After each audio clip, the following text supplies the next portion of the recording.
베드로가 지금 후배들에게 여러 가지 당부의 말을 하면서도 그 첫 번째 목적은 성도들에게 소망을 일깨우고 또 위로를 주기 위한 그런 목적이라고 했습니다.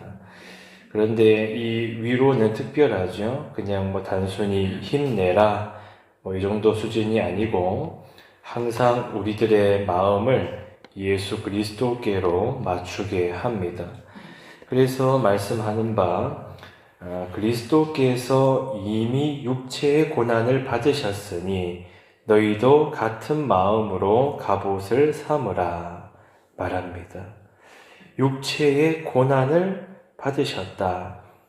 그러면서 예수님을 생각하라는 건 이때 이제 많은 성도들이 실제로 몸이 힘들었다는 겁니다. 마음은 그래도 좀 평안할 수도 있겠죠.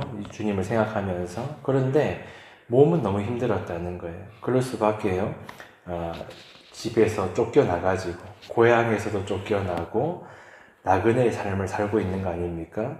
그러면 생각해 보세요. 지금 우리 이 여름이라고 생각한다면, 물론 중동의 기온은 다릅니다만, 그래도 이런 지금 막 습하고 덥고 이런 날씨에 집에서 쫓겨나서 말하자면 에어컨도 못 틀고 축축하고 이런 곳에서 막 살고 먹는 것도 제대로 먹을 수도 없고 육체적으로 아주 힘든 상황이었다. 이렇게 한번 생각해 보세요.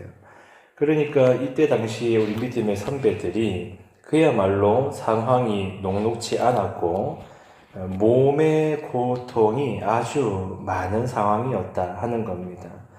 자, 그런 상황에서 이제 그리스도를 바라보게 할 때에 우리도 이제 뭔가 힘든 일을 겪고 할 때 같이 그 길을 가는 사람이 있으면 또 힘이 되고 그런 거 아니겠습니까? 그러면서 우리 예수님을 바라보게 하면서 우리 주님께서 고난을 받으셨고 죄 없으신 주님께서 우리를 하나님께로 인도하기 위해서 십자가를 지셨다. 그래서 생각하라는 겁니다. 우리만 쓸쓸하게 이 길을 걷는 것이 아니고 주께서 먼저 이 길을 걸으셨고 주님께 속한 사람이기 때문에 나도 계속해서 이 길을 걷는다. 그러면서 이제 주님과 같은 마음으로 갑옷을 삼으라 말합니다. 주님과 같은 마음, 그리스도의 마음을 입으라 말하는데 그리스도의 마음을 입으라는 게 도대체 뭘까요? 어떻게 하는 것이 그리스도의 마음을 입는 것일까? 이 본문에 근거해서 생각을 해본다면 하나님께 자신을 맡기는 마음입니다. 우리 주님께서도 삼위 하나님이셨기 때문에 예수님도 마음대로 할 수 있었죠. 그러나 하나님 아버지께, 성부 하나님께 맡기는 마음을 늘 가지셨습니다. 그래서 우리가 그리스도의 마음을 입는다는 건 하나님께 자신을 맡기는 마음이고 또 죄를 가볍게 여기지 않는 마음이고 사람들의 어떤 평가보다 하나님 앞에 서는 마음, 또 고난 속에서도 선한 길을 포기하지 않는 그런 마음입니다. 그래서 예를 들어서 이제 지금 이 베드로가 이걸 쓰고 있지만 베드로 역시도 예수님의 모습들을 지금 하나씩 떠올려 보면서 이 글을 쓰고 있는 거예요. 예수님이 이제 그 겟세마네 동산으로 끌려가기 전에 그 군사들이 찾아왔을 때 이때 베드로가 했던 행동이 뭐였어요? 칼을 한번 빼들고 예수님 제가 한번 엎어버릴까요? 이런 거 아니었습니까? 그런데 예수님께서 마치 어린 양처럼 아무런 능력이 없으신 것처럼 그 길을 가셨던 베드로는 그때는 이해하지 못했던 순간인데 지금 생각해 보니까 그렇지. 예수님께서 하나님께 자신을 맡기셨던 모습, 또 넘치는 능력이 있지만 그 능력을 악을 악으로 갚아주는데 사용하지 않았던 모습들. 그래서 그리스도의 마음을 입으라 할 때에 베드로 역시도 자신이 수많은 시행착오를 겪고 하면서 여러분 사실은 저도 같은 마음을 품으려고 하는 것입니다. 후배들에게 말하는 거죠. 자, 그래서 이어서 베드로가 하는 말이 자, 이제 앞으로 육체의 남은 때를 어떻게 살아야 되느냐?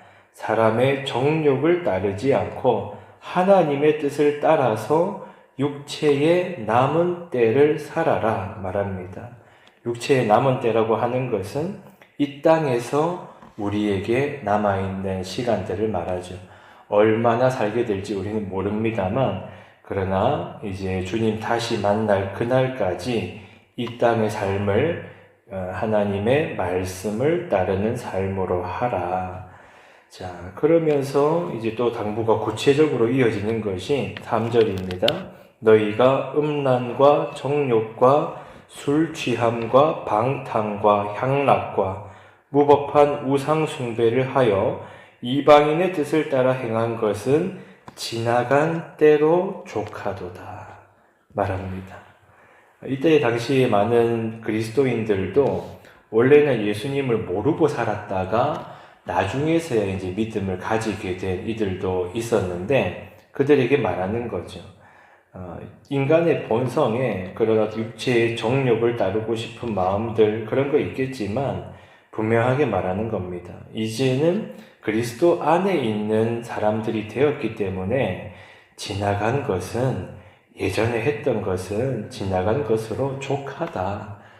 더 이상 과거의 그 쾌락이나 육체의 정욕을 따랐던 것을 이제는 쫓지 말라. 그래서 육체의 남은 때를 이제 그리스도의 마음을 입고 하나님의 말씀을 따라 살아가라 합니다.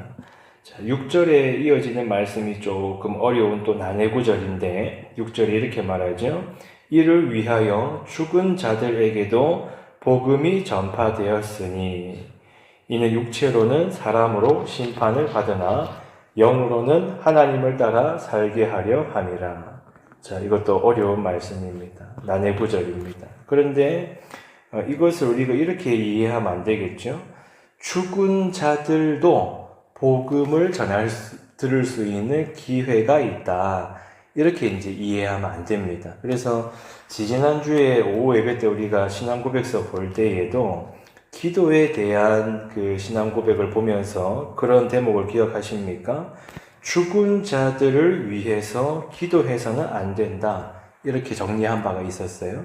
이 구절도 죽은 자들에게도 복음을 들을 기회가 있다. 이렇게 이해를 하면 안 되고, 지금 이게 베드로가 후배들을 위로하고자 하는 거 아닙니까? 그러니까 이 구절에 담긴 분명한 한 가지 의미가 무엇인가 보았더니, 복음을 붙들고 이 세상을 살다가 먼저 죽은 성도들 있잖아요. 그들을 생각할 때에 그들이 복음을 붙들고 이 땅에서 부귀영화를 누리며 살았던 것도 아니고 이때의 많은 믿음의 선배들 중에서 예수 믿고 잘된 사람들은 없습니다. 이때 초대교회 많은 성도들은 예수 믿고 삶이 더 처참하게 어려워져 버렸죠. 그런데 그렇게 살다가 죽음을 맞이했단 말입니다. 그러면 성도들의 마음에 때로는 예수님 믿고 사는 게 이렇게 살다가 그냥 죽는 것인가, 그런 낙심이 될 때가 있지 않겠습니까? 그래서 베드로가 지금 하는 말은 뭐냐면 복음을 붙들고 살다가 세상의 눈에는 손해처럼 보일지라도 그러나 그 길은 생명의 길이라는 것이고 사람의 판단이 아니라 하나님 앞에서 또 하나님을 따라서 그들은 하나님께 기억된 사람들이다. 이렇게 말을 하는 것입니다. 자, 그래서 사람의 눈에는 그렇게 때로는 우리 믿음의 선배들이 비참하게 살다가 죽음을 맞이한 것 같아도 하나님 앞에서 지금 그들의 영이 살아있고 쉼을 누리고 있기 때문에, 그리고 부활의 소망이 있기 때문에 후배들에게 말하는 겁니다. 자, 여러분 참 많이 쉽지 않으시죠? 삶이 쉽지 않으시죠?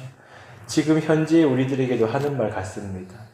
그리스도인으로 살려고 하니까 때로는 참 쉽지 않습니다.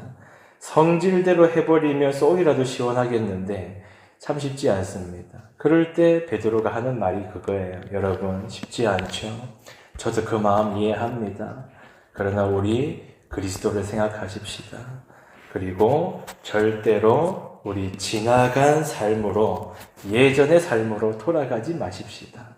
지나간 것으로 족하고 이제 우리는 그리스도 안에서 하나님의 사람들이 되었기 때문에 앞으로 육체의 남은 때가 얼마나 될지 모르지만 하나님 마음을 품고 주님의 말씀을 따라서 살아갑시다. 이렇게 유언처럼 남기고 이제 베드로 역시도 인생의 말년의 시간들을 그렇게 쭉 살다가 주님 품에 안긴 것입니다.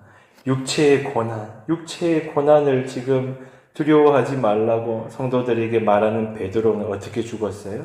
전생에 따르면은 십자가에 거꾸로 못 박혀가지고 죽었다고 하지 않습니까? 얼마나 더 극심한 육체의 고통을 겪었겠습니까? 그러나 이 말씀을 베드로가 후배들에게 전할 뿐만 아니라 자신도 받았던 것입니다. 그래서 오늘 하루를 살아갈 때에도 우리 이렇게 기도합시다. 하나님, 나도 지나간 방식으로 살지 않게 하여 주십시오. 오늘도 저의 마음에도 그리스도의 마음을 입혀주셔서 주님께 맡기는 마음, 죄를 미워하는 마음, 또 선을 행하려는 마음, 그렇게 이 남은 육체의 때를 주님 만날 때까지 사람의 욕심이 아니라 하나님의 뜻을 따라 살아가는 복된 하루가 될 수 있도록 도와주시옵소서. 그렇게 오늘 하루를 살고 주님 품에 언제 안길지를 모르는데 오늘 하루 그런 삶을 살고 주님 품에 안긴다고 생각해 보세요. 그러면 그건 억울하고 원통한 삶이 아니라 귀하고 복된 하나님께서 기뻐하시는 삶이지 않겠습니까? 그런 하루가 되시기를 축원합니다. 동성으로 주여 기도하겠습니다.